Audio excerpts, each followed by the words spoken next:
نبات ميديا نبات ميديا نبات ميديا نبات ميديا نبات ميديا سلام تخاتلتي نبات ميديا كما يكنيهم كما ياللهم أب زلزلهم سلام انتعنا نعاهم يخون نابلنا نلمون كم تلموت استفلالية حسات هزلهم مدبات كلنا شير لايك سبسكرايب ناقبرنا دما نزي يوتيوب channel أب معباي كل زكالنا نقبر دقيبنا نسوع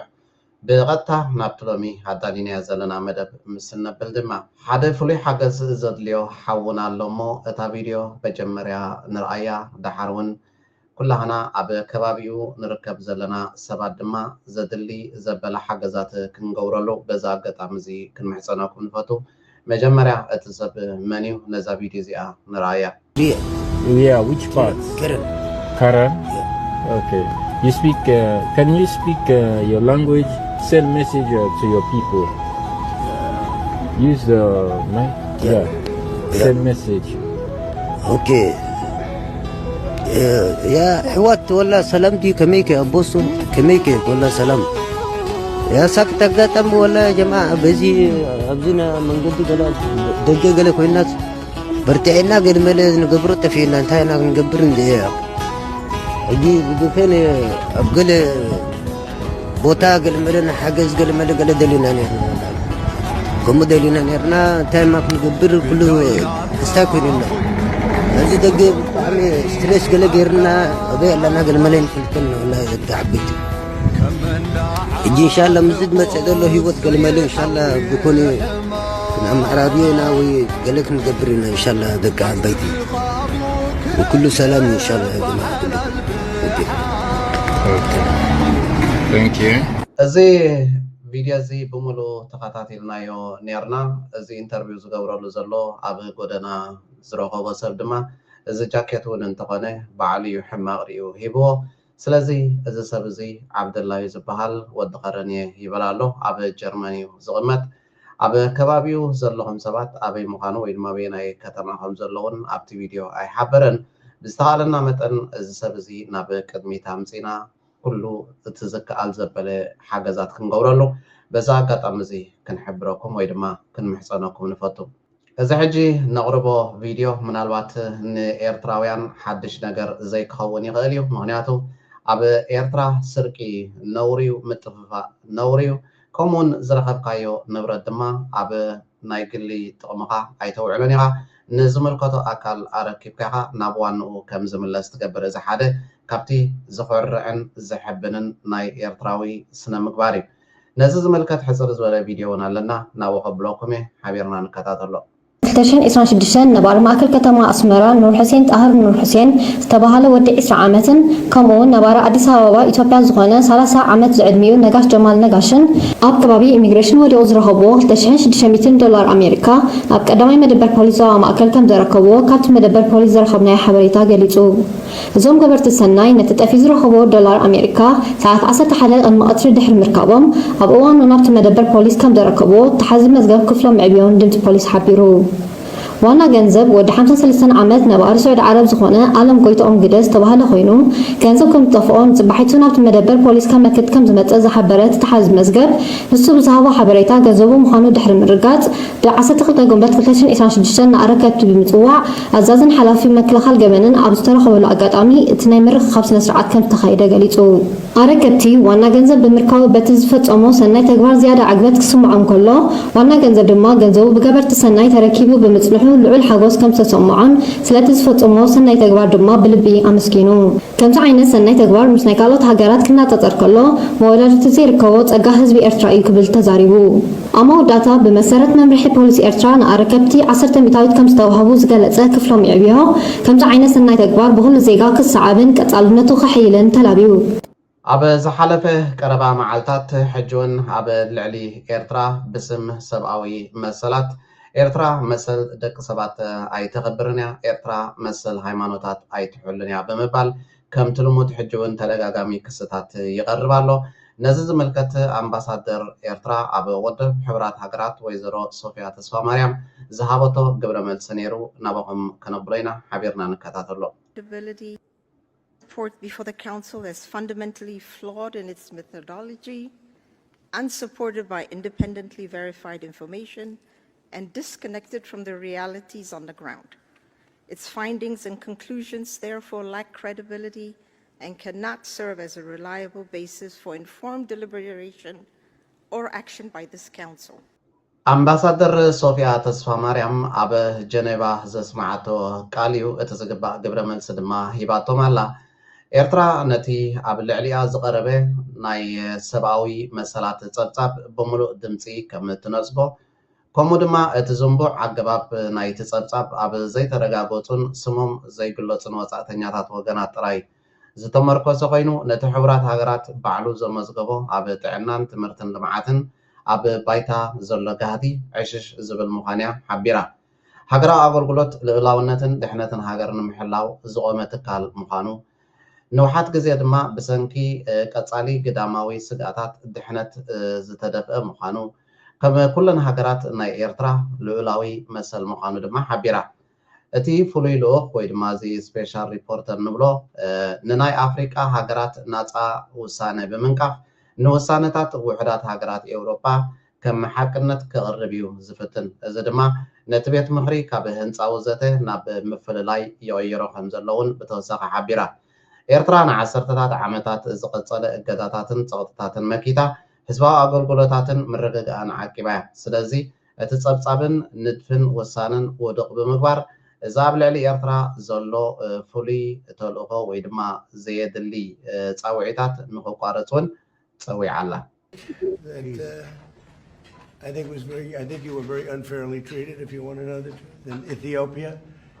But we'll discuss many things, including trade. And we do a lot of business with Egypt, and we'll be discussing that. We'll be discussing the Nile, because the Nile's getting a little emptier than it should be, and that's what we're here to talk about, right? A dam was built in Ethiopia, and it's causing tremendous problems for Egypt, and I'm very aware. I had that. መራሒ ናይ ግብፂ ኣብ ዋዕላ ጉጅለ ሸውዓተ ምስ ፕሬዚደንት ትራምፕ ናይ ሕብራት መንግስታት ኣሜሪካ ተራኺቡ ነይሩ ከም ዝንሰምዖ ዘለና ድማ ዶናልድ ትራምፕ ኢትዮጵያ ዝሃነፀቶ ግድብ ንግብፂ ይጎድኣ ከም ዘሎ ኣብ ግብፂ ድማ ዋሕዲ ማይ ከም ዘጋጠመን እዚ ኣብ ኢትዮጵያ ዝተሃንፀ ግድብ ኮነ ኢልካ ንግብፂ ንምህሳይ ዝዓለመ ምንባር እውን ወሲኹ ሓቢሩ ኣሎ ከምኡውን እቲ ዘተታት ክቕፅል ከም ዘለዎ ንኣብየት ወዲ በሻሻ ሓያል መጠንቀቕታ ሓዘል መልእኽቲ ኣመሓላሊፉ ኣሎ ብወገን ስርዓት ብልፅግና ድማ ክሳብ ሕጂ ዝተዋህበ ዝኾነ ይኹን ግብረ መልሲ ኸ የለን ኣብ ብዙሕ ቪድዮታትና ኩሉ ግዜ ከም ዝሰራሕናዮ ቅድሚ ውዕል ፕሪቶርያ ስርዓት ወዲ በሻሻ ምስ ሕወሓት ብምዃን ንኤርትራ ንምውጋእ ዘተታት ይገብሩ ከም ዝነበሩ ብተደጋጋሚ ሓቢርና ኢና ብዙሓት ሰባት ድማ ኣብየሎ ትምህርትዖታት ካበይ ኣምፂኹሞ ከምኡ መዓዝ ተሓሲቡ እናተባሃለ ብዙሕ ዘረባታት ይዝረብ እዩ ንመረጋገፂ ክኾነና እምበኣር እስከ ነዛ ናይ ጌታቸው ረዳ ዕሱብ ናይ ስርዓት ብልፅግና እንታይ እዩ ዝብል ዘሎ ንስማዕ እዩ ልዕሊ ዝመረጋገፂ ዘሎ ይመስለና ዝነበርካ እንታይ እየና ምሊጣናና ከም ትግራይ ክልቴንስ ኣይተነገራ ነይሩ ድርድር ጥራሕ ዝበሃል እምበር እንታይ መስለካ እቲ ናይ ሲሸልስ ጻድቃን እንታደሰን እዮም ከይዶም ጀነራል ጽቡቅ እዩ ነይሩ ናይ ትግራይ ጉዳይስ ኣጀንዳ ይንግበሮ ብሰላም ንፍታሕ ፌደራል ዘቕርብዎ እዩ ናይ ሓባር ኣጀንዳ ተሊእና ኤርትራ እዩ ዝብል ብዙሓት ሰባት ብተደጋጋሚ ተሓትዎ ሕቶ ሕጂ ተመሊሱልኩም ክኸውን ድማ ተስፋ ንገብር ብዘይ ምክንያት ኣይኮናን በተደጋጋሚ እቲ ኣብ መንጎ ስርዓት ብልፅግናን ወይ ድማ ሕወሓትን ቅድሚ ውዕል ፕሪቶርያ ዝግበር ዝነበረ ኣኼባታት ኣንጻር ኤርትራ ዝቐንዐ ምዃኑ ብተደጋጋሚ ንሕብር ዝነበርና ኣብ መጠረሽቱ ድማ ስርዓት ኣብየት ወዲ በሻሻ ካብ ንኤርትራ ሓቢርና ንውጋእ ናብ ተጠርኒፎም ይመፁና ኣለዉ እሞኒ ጠፋኣና ናብ ምባል በፂሖም ኣለዉ ናብኡ ከብለኩም እየ ነዛ ሓሰር ዝበለት ቪድዮ ከዓ ንራእያ ትግሬ ግን አደገኛ እየመጡ ነው ጦርነት ቢያነሱ አሁን አብይ ጦርነት ቢያነሳ ከነሱ ጋር መቆም ነው ምንም የለንም ምንም አማራጭ ሁለቶች ትግሬ መጡ ማለት በቃ አለቀልን እንኳን መሳሪያ ልትታጠቅ ይቅርና ይፈልጥዋ እዮም ሕጂ ናብ ከምዛ ዓይነት ኣውያት እዮም ወሪዶም ዘለዉ ክልቲኦም ኤርትራን ትግራይን እንተ ደኣ ሓቢሮም ኣይንኽእሎም ኢና ዝተዓጠቕና ኣፅዋር ነተዓጠቕ ክንድዝሃለዋ ሓይሊ ይሃለወና ክልቲኦም ሓቢሮም እንድሕር መፅዮምና ኣይንኽእሎምን ኢና ናብ ምባል ደረጃ ከዓ ወሪዶም ኣለዉ እንኳዕ ኣብ ዝወቃዓኩም ናብ እቲ ዝቕፅል መደብ ምስ እናሓልፍ ተኸታተልቲ ነባት ሚድያ ብፍላይ ድማ ኤርትራውያን ኣብ ሙሉእ ዓለም ትርከቡ ዝኾነ ይኹን ብውሽጢ ኤርትራ ይኹን ኣብ ደገ ሓደ ዩቲዩብ ቻነል ክምስረት እንከሎ ናይ ኩላትና ምትሕብባር ከም ዘድልዮ ርድእ እዩ ሕጂ ድማ ሓንቲ ምስሊ ኤርትራ እትብል ዩቲዩብ ቻነል ተኸፊታ ኣላ እሞ ብዝተቓለና መጠን ኣብኡ ከይድና ሳብስክራይብ እንተንገብረሎም እንተነተባብዖም ፅቡቕ ነይሩ ገለ ካብቲ ክቕርብዎ ተዳልዮም ዘለዉ ትሕዝቶታት ድማ ነዚ ስዕብ ይመስል ሊንክ ኣብ ታሕቲ ክንገድፈልኩም ኢና ንስማዕ እዮ ምስልታ ጎርዞ ምስልታ ሸዊት ምስልቲ ባሕሪ ምስሊ ቀደም ምስሊ ሕጂ ቻነልና ምስሊ ኤርትራ ዝተፈላለዩ እዋናውያንን ግዜ ዝወሰዱን መደባት ኣብ መደብ ስፖርት ዕላል ስፖርተኛ ብስፖርተኛ መን ከመይ ነይሩ ከመይ ኣሎ ምህናት ኣካላት ዮጋ ፍሉይ ኣጋጣሚታት ኣብ ሜዳ ስፖርትን ካልእን ኣብ ታሪኻዊ መደባት ዘመን ዘሕለፉ ኣደነቕትን ኣገረምትን ዛንታታትን ዕላላትን ኣብ ርእሲ ኩላትና ዘለዉ ተዘከርቲ ገጸ ባህርያት ከምኡን ሓደ ዘመን ዘቑፀሩ ህንፃታት ኣርት ዴኮ ዘላሊ መደብ ኣብ መደብ ባህሊ ንጽባቐ ሕብረ ብዙሕነት ኤርትራ ዘጉልሕ ዝተፈላለዩ ወግዕታትን ያታታትን ላይፍ ስታይልን ፋሽንን ዝሓቆፉ ትሕዝቶታት ኣብ ዕላል ሞያውያን ዝተፈላለዩ ሰብ ሞያ ሓሳቦምን ኣፍልጦምን ናባኹም እነቕርበሉ መደብ ኣብ መደብ ተፈጥራዊ ጽባቐ ልዕሊ 1400 ኪሎ ሜትር ገማግም ባሕሪ 3 ወቕቲ ኣብ 2 ሰዓት ዓድታት ኣብ ልዕሊ ደበናን ካልእ ንጽባቐ ኤርትራ ዘላሊ መደብ ኣብ መደብ ቴክኖሎጂ ሃገራውያን ምህዞታት ሓደስቲ ርኽበታት ኣብ መዓልታዊ ንጥፈታትና ዘጋጥሙ ቴክኖሎጂያዊ ግድላትን ኣፈታትሖምን እዋናውያን ዜናታትን ፍጻሜታትን ሃገራውያንን ባህላውያንን ጽምብላት ድሃይ ዓድን ካልእን ዝኣመሰሉ ትሕሶታት ሒዛትልኩም ክትቀርብ እያ ንዝያዳ ጽባቐ ኤርትራ ከተስተማቕሩ ምስሊ ኤርትራ ክትዕዘቡ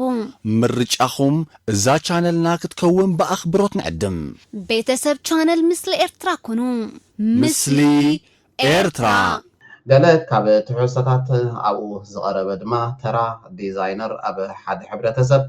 እንታይ ክኸውን ኣለዎ ዝብል ኣዝያ ኣገዳሲት ሕፅር ዝበለት ቪድዮ ኣላ እሞ ንስማዕ እያ ሓራይ ተራ ዲዛይነር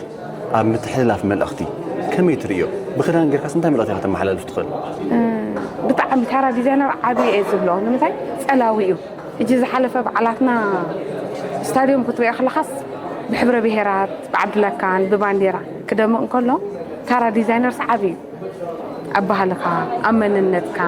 ክንደይ ብሄር ኢኻ ካበይ ናይ ዜጋ ኢኻ ካበይ ናይ ከባቢ ኢኻ ብዞባኻ ብክዳንካ ትፍለ ኢኻ ሓራይ ተራ ዲዛይነር ኣብ ሕብረተሰብ እንታይ ክኸውን ዘለዎ ፀላዊ ኣነ ዲዛይነር ኢኹም ተኾይነ እዚ ኣብ ክዳን እዚኣ ሕጂ ባዕለየ ሰርሐ እያ ዳይን ኬሚካል ኣስተዮ እዚ ኩታ እዩ ጋቢ እዩ ሕብሪ እዩ ሰትዩ ዘሎ ኬሚካል ማለት እዩ እዚ ዓብድላካል ላዕሊ ታሕትን ባዕለየ ሰርሐ እዮ ንዝኾነ ኣኼባ ገለ ክትከይድ ከለኻ ከምዚ ናይ ሂንዲ ስታይል ናትካ ክዳን ጌርካ ክትከይድ ከለኻ ኮንፊደንስ ኣለካ ንስኻ ብራዚል ኣይኮንካን ጀርመን ኣይኮንካን ጣልያን ኣይኮንካን ንስኻ ኤርትራዊ እንተኮንካ ኤርትራዊ ክትመስል ኣለካ ተራ ዲዛይነርካ ኤርትራዊ ምዃኑ ክዳኑ ክደን ኣለዎ ይብል ሓራይ ኤርትራዊ ሃገራዊ ክዳን ኣለና ዶ ብሕጂ ክልወና እንደለን ብብሄራት ኣለና ኤርትራዊት ክዳን ትበሃል ፍልይቲ ግን የብልና ብኸመይ ናብኹም ንበፅሕ ንኽእል ብሓድነት እንተሰሪሕና ኣብ ሓደ ግዜ ተጨባጭ ዝኾነ ስራሕ ክንሰርሕ ኢና ንሎም መዓልቲ ኣዳሊናያ ዝነበርና ሕፅር ዝበለ መደባት ነዚ ዝተኸታተልኩሞ ይመስል ነይሩ ኣብ ቀጻሊ ብካልእ ፍልይ ዝበለ መደብ ክሳብ ንራኸብ ኣብዘ ዘለኹሞ ሰላምን ጥዕናን ንዓኹም ይኹን ነባት ሚድያ ነባት ሚድያ